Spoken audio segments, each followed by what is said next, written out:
आज मेरी तबीयत शाम से ही बेचैन थी। जैसे ही मैं सोने के लिए लेटी तो काफी देर तक नींद नहीं आई और फिर एकदम से आंख लग गई। जैसे ही आधी रात का वक्त हुआ तो मेरी आंख खुली। मुझे प्यास महसूस हो रही थी। मैं अपने कमरे से बाहर निकली तो सामने ही सहन में अपनी सांस कुचलते हुए देखा। मैं हैरान थी। ना जाने मेरी सासू माँ के साथ क्या मसला था कि वह इस तरह आधी रात को सहन में चलती रहती है। मैंने एक दो बार अपने पति विक्रम से भी पूछा, विक्रम क्या बात है, माँ जी ऐसे क्यों चलती रहती है, आखिर उन्हें क्या परेशानी है। तो मेरी बात सुनकर विक्रम मुस्कुरा देता और यही कहता कि तुम अम्मा के बारे में परेशान मत हो, वह ऐसी ही है, उनके ऊपर बुढ़ापा आ गया है और अब उन्हें नींद कम आती है, इसी वजह से वह रात को जागती रहती है और सहन में फिरती रहती है। विक्रम मेरी बात को हंसकर टाल देता, लेकिन मैं अजीब तरह के एहसास का शिकार हो जाती। ना जाने क्यों मुझे कभी कभी अपनी सांस बहुत ज्यादा पुरस्कार लगती। हालांकि वह अंधी थी, उन्हें दिखाई नहीं देता था, लेकिन फिर भी रात के वक्त जब वह सहन में चलती तो मुझे बहुत अजीब लगता। आज तो मैंने उनसे पूछा भी नहीं कि उनकी तबीयत ठीक भी है या नहीं, क्योंकि आज मेरा अपना मूड खराब था। आज मेरी अपने शौहर विक्रम से शाम को लड़ाई हो गई थी। हम दोनों के बीच काफी झगड़ा हुआ था, जिसकी वजह से मैं काफी देर तक रोती रही थी। मेरी शादी को अभी सिर्फ 15 माह हुए हैं। मैं और विक्रम एक दूसरे के साथ खुश हैं। विक्रम का अपना एक स्टोर है जहां पर वह शुभ सवेरे ही काम पर चला जाता है, जबकि मैं घर के काम करती और तैयार होकर विक्रम का इंतजार करती। ये शादी मेरी खाला ने करवाई थी, क्योंकि मेरे माँ बाप तो मेरे बचपन में ही मर गए थे और मैं अपनी खाला के पास रहती थी। इसीलिए खाला ने विक्रम केरे को फौरन कबूल कर लिया और उसके बारे में कोई भी खबर नहीं की। वह तो मेरी किस्मत अच्छी थी कि विक्रम काफी अच्छा और सुलझा हुआ शौहर साबित हुआ। वह मुझसे मोहब्बत करता था और मैं भी उसकी मोहब्बत में खो गई। लेकिन शादी के 6 महीने के बाद ही जब मुझे इस बात का अंदाजा हुआ कि विक्रम की मोहब्बत तो पानी का बुलबुला है, क्योंकि आज घर की पूरी सफाई के दौरान जब मैंने विक्रम की शादी की तस्वीरें देखी तो मेरे पैरों के नीचे से जमीन सरक गई और मैं जैसे एकदम परेशान हो गई। मुझे अपनी आंखों पर यकीन नहीं आ रहा था कि वह तस्वीरें विक्रम की शादी की है। विक्रम उनमें दूल्हा बना बहुत खूबसूरत लग रहा था और बहुत खुश भी, जबकि उसके साथ एक बहुत खूबसूरत लड़की थी। उसके चेहरे से भी खुशी जाहिर हो रही थी। मैं हैरत से उन तस्वीरों को देख रही थी, क्योंकि मुझे विक्रम की शादी के बारे में नहीं पता था। मैं नहीं जानती थी कि विक्रम पहले से शादीशुदा था, पर सारा दिन मेरा बहुत बेचैन और परेशान गुजरा था और मैं नहीं जानती थी कि मैं अब क्या करूंगी। रो रो कर मेरा बुरा हाल था। मुझे यूं लग रहा था जैसे मेरा घर बर्बाद हो गया है। लेकिन शाम को जब विक्रम आया और उसने मेरा उतरा हुआ चेहरा देखा तो पूछने लगा, राधा, तुम्हें क्या हुआ है, तुम इतनी खामोश और उदास क्यों लग रही हो। विक्रम ने मुझसे परेशानी से पूछा तो मैंने उसकी शादी की तस्वीरें उसके सामने रख दी, जिन्हें देखकर विक्रम का रंग लाल पड़ गया और वह कहने लगा, राधा, मैं तुम्हें सच बताता हूँ, तुम मेरे बारे में गलत मत सोचो। मैं तुम्हें बहुत पहले यह सच्चाई बताना चाहता था, लेकिन हिम्मत नहीं कर पा रहा था। विक्रम ने फौरन मुझे कहा तो मैं एकदम गुस्से से चिल्ला उठी और उससे कहा, विक्रम, आखिर तुम कब मुझे सच्चाई बताना चाहते थे। जब मेरी और तुम्हारी शादी हो गई, महीने गुजर गए हैं, लेकिन तुमने आज तक कभी मुझे अपनी पिछली जिंदगी के बारे में कुछ नहीं बताया। आखिर यह लड़की कौन है, क्या वाकई तुम्हारी इसके साथ शादी हुई थी, और अगर हुई थी तो फिर वह लड़की अब कहाँ है। मैंने एकदम चिल्लाकर विक्रम से कहा तो वह कहने लगा, वह लड़की अब इस दुनिया में नहीं है, इसलिए मैं तुम्हें उसके बारे में नहीं बता रहा था, क्योंकि दिव्या का इंतकाल हो चुका है, वह मुझे छोड़कर जा चुकी है। विक्रम के लहजे में दुख था और मैं एकदम जैसे खामोश हो गई। मुझे यकीन नहीं आ रहा था कि वह हंसती मुस्कुराती खूबसूरत और कम उम्र लड़की अब इस दुनिया में नहीं थी। मैंने एकदम परेशानी से पूछा, विक्रम, आखिर उसे क्या हुआ था, वह एकदम कैसे यह दुनिया छोड़ गई। मैंने विक्रम से पूछा तो वह कहने लगा, दरअसल दिव्या और मेरी शादी को अभी सिर्फ 3 महीने ही गुजरे थे, जब एक दिन सिलेंडर की गैस लीक के दौरान घर में धमाका हो गया और दिव्या का मौके पर ही इंतकाल हो गया। मेरे लिए यह सदमा बहुत बड़ा था, क्योंकि दिव्या पेट से थी और वैसे भी वह मुझे बहुत पसंद थी। लेकिन उसके चले जाने के बाद मैं काफ़ी उदास और परेशान रहा और कितने अरसे तक खुद को घर में बंद रखा। फिर आहिस्ता आहिस्ता अपने काम की तरफ ध्यान दिया तो अम्मा ने मेरी उदासी को देखते हुए दोबारा शादी का फैसला किया और मेरे लिए तुम्हें चुन लिया।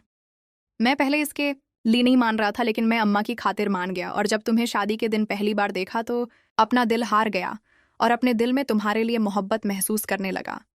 इसलिए मैं तुम्हें दुख नहीं पहुंचाना चाहता था। अगर तुम्हें दिव्या के बारे में पता चलता तो तुम उदास हो जाती। परेशान हो जाते, जबकि मैं ऐसा नहीं चाहता था। मेरी मजबूरी को समझो और मुझे माफ़ कर दो। ये मेरी पहली और आखिरी गलती है। आइंदा तुमसे कोई भी बात नहीं छुपाऊंगा। विक्रम के जवाब ने मुझे काफ़ी हद तक सुकून कर दिया था, क्योंकि एक तो दिव्या भी इस दुनिया में नहीं थी और विक्रम भी मुझसे बेहद मोहब्बत करता था। लेकिन फिर भी मुझे इस बात का दुख था कि विक्रम ने मुझे धोखे में रखा और दिव्या के बारे में पहले नहीं बताया। हालांकि वह बात शाम को ख़त्म हो गई थी, लेकिन फिर भी मेरे दिल में विक्रम की तरफ से दुख था और मैं इसी बात पर उदास थी कि मेरा शौहर पहले से शादीशुदा था और उसके दिल में अपनी बीवी के लिए मोहब्बत थी। इसी परेशानी में मैंने खाना भी नहीं बनाया था। विक्रम खाना बाहर से ले आया था, क्योंकि मेरी सास कोई काम नहीं कर सकती थी। वह अंधी थी, उन्हें दिखाई नहीं देता था, इसीलिए मैं उनसे कोई काम नहीं करवाती थी और ना ही वह करती थी। इस वक्त भी जब मैं विक्रम से लड़ झगड़ कर कमरे से बाहर आई तो मेरी सास बाहर ही खड़ी थी। मुझे देखकर एक तरफ को चल पड़ी। मुझे अजीब सा एहसास हुआ। मैं नहीं जानती थी कि मेरी सांस अंधी कैसे हुई, लेकिन इस बात का मुझे अफसोस होता था कि माँ जी को नजर नहीं आता और वह छड़ी पकड़कर और काला चश्मा पहनकर घर में फिरती रहती है। लेकिन एक बात बहुत अजीब थी, माँ जी हर इतवार को अपनी नौकरानी के साथ कहीं जाती थी। और जब मैंने विक्रम से इस बारे में पूछा तो वह कहने लगा कि अम्मा घर पर बैठकर तंग आ जाती हैं, इसलिए इतवार को जरा बाहर निकल जाती है। मुझे उनके जाने पर कोई ऐतराज नहीं था, लेकिन मैं हैरान होती थी कि अम्मा घर पर रहकर कभी मुझसे कोई बात नहीं करती थीं, लेकिन हर इतवार को वह घर से लाजमी बाहर जाती थी। तो फिर वह किसी और के साथ क्या बात करती होंगी, और यही बात मुझे हैरान करती थी। अब की बार भी अम्मा इतवार को अपनी नौकरानी को लेकर घर से चली गई। अम्मा जब इतवार को जाती थी तो काफ़ी घंटों के बाद घर वापस आती थी और उस वक्त काफ़ी थकी होती थी। मुझे बहुत अजीब लगता कि अम्मा घर से बाहर क्या करने जाती हैं और फिर इतनी थकी हुई क्यों वापस आती है, जबकि अम्मा के मामले में विक्रम मेरी कोई बात नहीं सुनता था और ना ही अम्मा के बारे में ज़्यादा बात करता था।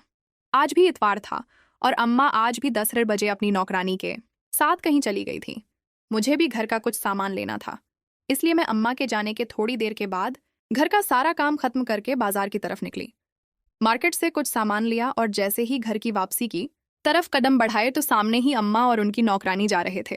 अम्मा ऐसे चल रही थी जैसे कोई आम इंसान चलता है। ना तो उन्होंने काला चश्मा लगा रखा था और ना ही उनके हाथ में स्टिक पकड़ी हुई थी। मैं बेहद हैरान हुई और सोचा अम्मा आखिर कहाँ जा रही है, आखिर वह चश्मा और स्टिक के बिना कैसे चल रही है। मैं बेहद हैरान हुई और उनके पीछे चलने लगी। मेरा इरादा उनका पीछा करने का नहीं था, लेकिन इस वक्त मुझे बेहद हैरत थी और मैं यह जानना चाहती थी कि अम्मा कहाँ जाती हैं और क्या करती हैं। तभी मैं उनके पीछे चलते हुए काफ़ी आगे तक आ गई। अम्मा ने काफ़ी रास्ता पैदल ही गुजार दिया था और अब वह चलते चलते जंगल में आ गई थी। मैं बेहद हैरान हो गई थी, आखिर अम्मा का जंगल में क्या काम है। अम्मा के पीछे चलकर मैं थक चुकी थी। मेरे हाथ में सामान था और पैर भी दर्द करने लगे थे, लेकिन मैंने सोच लिया था कि आज मैं अम्मा का राज्य जानकर ही रहूंगी, इसीलिए उनके पीछे पीछे जंगल में आ गई। अम्मा जंगल में आकर एक जगह पर बैठ गई। उनके हाथ में कुछ चीज़ें थीं जो उन्होंने सामने रखी और आंखें बंद कर लीं, जबकि उनकी नौकरानी उनके पीछे ही खड़ी थी। मैं हैरत से यह सब कुछ देख रही थी। मुझे अंदाज़ा हो गया था कि अम्मा कोई अमल कर रही है, यकीनन हमारे घर की बेहतरी के लिए ही होगा। मैं अपनी सोच पर शर्मिंदा होती हुई वापस घर आ गई, लेकिन कुछ ऐसा था जो मुझे खटक रहा था और बेचैन कर रहा था। मैं नहीं जानती थी यह सब क्या था और आखिर आज मैंने अम्मा का पीछा क्यों किया। अम्मा तो काफ़ी देर के बाद घर वापस आई थीं, लेकिन मैंने उनके ऊपर जाहिर नहीं किया कि मैं उनका राज जान गई हूँ, क्योंकि मैं उन्हें यह बात नहीं बता सकती थी कि मैंने चोरी से उनका पीछा किया। लेकिन अम्मा जब घर पर आई तो उनके चेहरे पर चश्मा लगा हुआ था और हाथ में स्टिक पकड़ी हुई थी। इस बात ने एक बार फिर मुझे शक में डाल दिया था और मैं हैरान हो रही थी कि फिर अम्मा यह क्या ड्रामा कर रही है। क्या वाकई अम्मा अंधी भी है या नहीं? और यही बात रात को मैंने विक्रम से पूछ ली। विक्रम का मूड बहुत अच्छा था और इस वक्त वह मेरे साथ बड़े अच्छे अंदाज में बातें कर रहा था। आज तो वह आइसक्रीम भी लेकर आया था। तभी अचानक मैंने विक्रम से पूछा, विक्रम, आखिर अम्मा की आंखों को क्या हुआ था? वह अंधी कैसे हुई?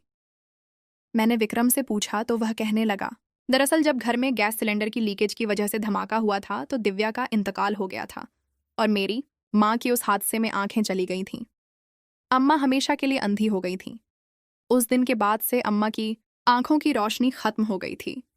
मेरे लिए तो दोहरा था। एक तो मैंने दिव्या को खो दिया था और दूसरा मेरी माँ अंधी हो गई थी। लेकिन अम्मा ने वह वक्त बहुत सब्र और हौसले के साथ गुजारा था। विक्रम की बात सुनकर मैं चुप सी हो गई। ना जाने क्यों मेरे दिल में शक था कि अम्मा अंधा होने का नाटक करती हैं।